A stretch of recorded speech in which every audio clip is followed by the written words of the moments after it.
waxaa la wariyay nin faqiir ah ayaa wuxuu ku noolaa Makka wuxuu qabay xaas wanaagsan maalin maalmaha kamid ah ayaa xaaskiisa waxay ku tiri ninkeygiyo ma heesano waxaan cunno iyo waxaan xiranaba ninkii wuxuu aaday suuqa si uu u soo raadiyo shaqo waa uu raadiyay laakiin ma uusan helin wax shaqo ah markuu ka daalay raadinta ayaa wuxuu aaday xaramka halkaas ayuu laba ragco ku tukaday wuxuuna guda galay inuu Ilaahay baryo oo uu ka faa'iido kurbada markuu ducada dhameystay wuxuu u soo baxay xaramka barxadiisa wuxuuna ka helay kiish waa uu fiiriyay waa uuna furay waxaaba ku jirto 1 diinaar ninkii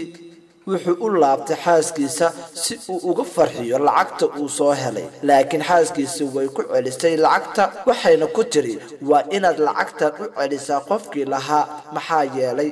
xaramka ma banaana in wax laga qaato ninkii waa uu baxay xaramkii ayuu aaday wuxuuna helay nin ku naadinaya helay kiish 1 diinaar ku jirto ninkii faqiirka ahaa waa uu farxay wuxuuna dhahay anaa helay hoo qaado kiishkaaga waxaana ka helay barxadda xaramka abaalmariskiisana wuxuu noqday ninkii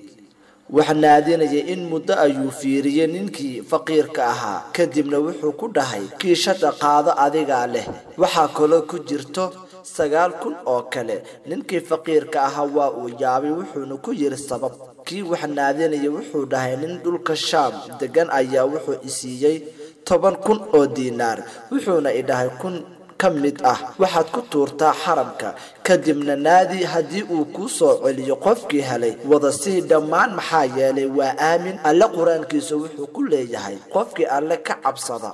alla wuxuu u furaa faraj wuxuuna ka irsaaqaa meel uusan ka filaynin ilaahu meel aan filaynin naga arsaaq aamin